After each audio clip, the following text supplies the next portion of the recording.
les exécutifs.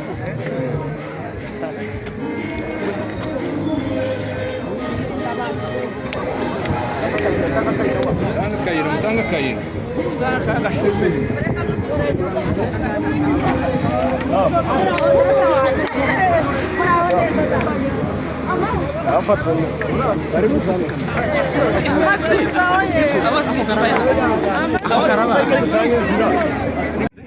Yes. Reka tubasuhuze tubifuriza umugoroba mwiza abantu bwije ndetse nabo tubifuriza igitondo cyiza. Uyu munsi ni itariki 15 z'ukwezi kwa gatatu inaha muri Kenya. Twagize umugisha ngo baye umunsi mwiza, abarwayi turabihanganishije n'abari mu bitaro namwe turabihanganishije, mukomere cyane. Hari umunsi tuzaseka. Twaje rero mu giterane cyo gusengera ubwoko cyangwa se igihugu, nahuriyemo n'abantu benshi cyane. Ramutse abantu bawe dukomeze. Abantu bose b'amasimba nizere ko kamaze kujya ku masimba no kuri Amani. Anyway, turasuhuza abafana mwese bazi guca no zino imbere yanyu. Bwana Yesu asifiwe. Uyu munsi twahuriye ku July 45 aho bita Lilizi. Twaje mu gikorwa gikomeye cyane cyo kuganira na Dr. Lawrence Kanyika. Abaza bavuga ngo murahagwana shika mutaje hano muri basanga hano muri Ujipara. Anyway, Ramutse abantu bawe nawe. Twese meze mutembeze neza, twese neza, iburayi turishimye, twagiye gusaza emosiyo ziraturenga. Tuzava ngo muri batwirwane sinzi ahantu mwagiye, ariko twahuriye n'abantu benshi barigenza, murababona imbere yanyu n'ibyishimo byinshi neza. Ba Scott nubwo bitarimo kubabona hano ariko baraha bose, ni bakeya n'abaye n'ibyo barahari, ni bakeya gusa tutahabonye nka bangahe, ariko bose bari Ijambo twumvishije rya Dr. si ubutumwa ni buriya ni bwo Yavuze byinshi anasoma no muri Nehemiya kangahe bagende baje baraja kwica no buriho baraje. Yes, wowe amagambo yose yavuze bavuga ngo ijambo atatu yavuze wakuye mu meza yakubatse. amagambo atatu yanyubatse. Iya mbere ryanyubatse mutoni nanuze ndi munsi rero ngo ndi mu kiganiro kandi bazabikatemo nimugende ndi mu biganiro niba bakatemo nimugende. Nuko twakomeje amagambo atatu yavuze. ijambo rya mbere nakubiyemo ni ugutekereza. Iryo ni rimwe. Gutekereza iryo ni rimwe. Irya kabiri. Irya kabiri ni ugutaha iwacu. irya gatatu Irya gatatu ni ukugira imbaraga zo gutekereza bene wanyu ko bagowe bari mu bibazo ukabiriya ukabitekerezaho, kandi gutekereza kuri biriya si ukubisigaza, ni igitekerezo cyo gukora ukabishyira mu bikorwa. Atatu wakuye mu meza atandukanye n'ayavuze.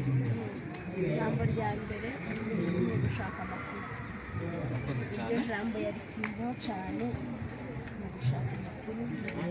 Iyo wamenye amakuru akura amarangamutima ukabikora gukora icyiza cyangwa ikibi. Ariko ufite amakuru. Amakuru niyo ya mbere. Uri tugaragaza na hepfo. Amakuru ni sawa. Abaza batuka Bibiliya mumenye ngo amakuru asa. Ijambo rya kabiri yigishije kuzuba Nehemiya yarakoraga ibwami. Abasoma inkuru zo muri Bibiliya, Nehemiya niwe wakazuwonga mbere y'uko umwami kugira ngo amenye ko ibintu ariye bitarimo isuku. Asiga ubwiza bwose n'ibyubahiro by'ibwami. Akimara kumva amakuru y'ubwami abwira umwami ibintu byose Ariko ngo yarababaye. ko nakubwira nyine yamaze kumva amakuru abanza zose nta mbaraga ufite iwacu bari.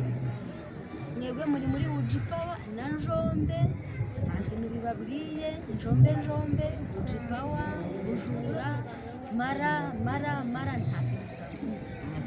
Irya gatatu. Irya gatatu ni ijambo kuri we nawe yasize ibyo yakoze. Imyaka 10 Aramanuka mu kuboko makanika yasize ibyiza ajya gutabara ubwoko ishyamba. arabwitangira. Ese wowe nyuma y'uko wumvisha amakuru biza bihindura Yavuze hejuru yo kumenya amakuru iwanyu ukababara ukagira ishyaka. umva ko bidahagije ubuzima urimo ukagira ishaka ry'iwanyu. Rero twari mu kanisa rifite abantu nakeka ashobora kwakira nk'ibihumbi nka 2, ariko ryari ryuzuye vrema. Turashimira abantu bose mwitabiriye, n'abatitabiriye mwarabimenye muri Akagara. abantu mwese mwagize ishaka ryo kuza, murakoze cyane, Imana ibahe umugisha. Rero ibyacu tuza tugira gutya tiktak medi bella message bayumvishije nuko wagiye kuvuga ngo dufite ibyishimo uyu munsi. Twabonye abantu benshi, ikanisa ryarimo abantu benshi cyane, abayobozi b'amaterure bari bahari, abayobozi b'imirana bari bahari, ab'imiryango, abasibirika bose bari bahari. Gahunda yacu rero yari imwe, twabwira ngo twese tuze dusengere iwacu, abanebwe, abatari abanebwe, abanyamavuta, abumutse, bose. Gahunda yacu yari ugusengera igihugu cyacu. Banabonye Dr. Lawrence Kanyuka nawe yari ahari, twamubonye, twishimye cyane. Yaratubwiye ibintu byiza, ibintu by'agaciro, ibintu bigomba kuranga umuntu, birimo urukundo, birimo gukunda iwanyu, birimo ishaka rya bene wanyu, birimo ibintu bikubiye umuntu akuye mu bintu byose. Twaganira ibintu byinshi cyane kandi bigomba kudukomeza iwacu. Yasoje avuga ko gahunda ari ugutaha, gahunda ari gukunda iwanyu. Ntuzishime mwene wanyu yababaye, ntuzagubwe neza mwene wanyu ari mu bintu ari sawa. Ishaka gukunda igihugu no gukunda iwanyu nabyo bigomba kuturanga umuco w'urukundo. Ariko cyane atinze kuvuga ngo amakuru, kugira amakuru. Wowe ugira ayahe makuru? Wowe ugira ayahe makuru mu byubamo? Ikintu cyose ubamo shaka amakuru, ikintu cyose ukora shaka amakuru. Rero baramutse abakozi bari neza, twari kubaheza yabo, turabakunda cyane. Mukomeze mugire ibintu byiza, dore iranarangiye. Bye bye.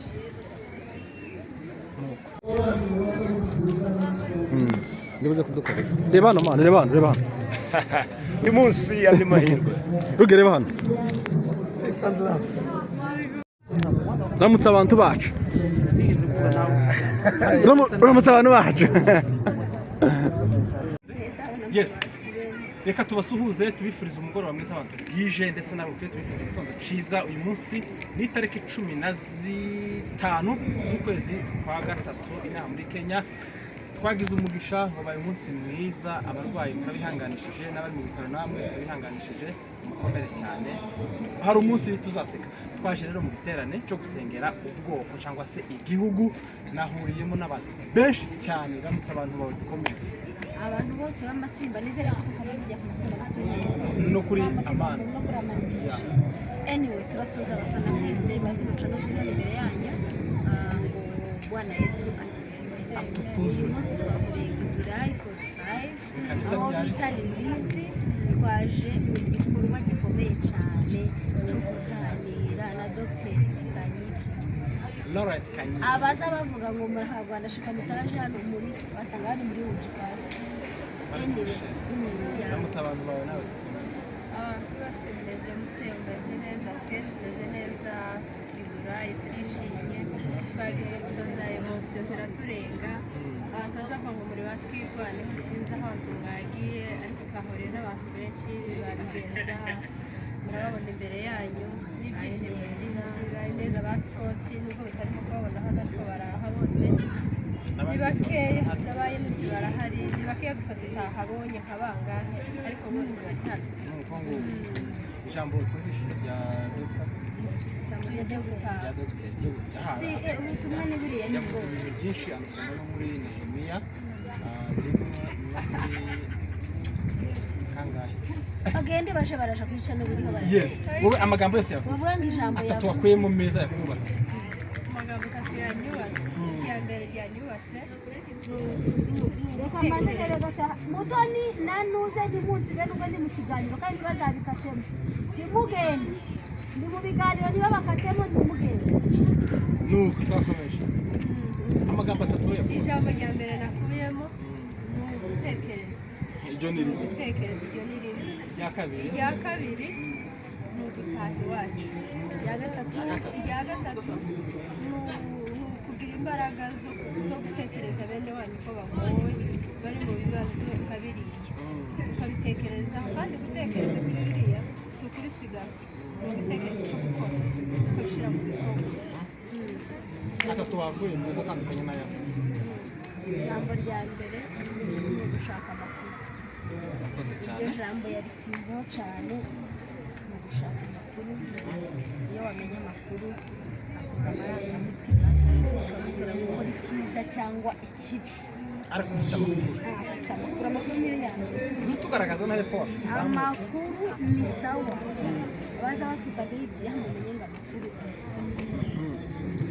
Ijambo rya kabiri yigishije kuzubahiriza imitima ye yavuye yarakoraga ibwami.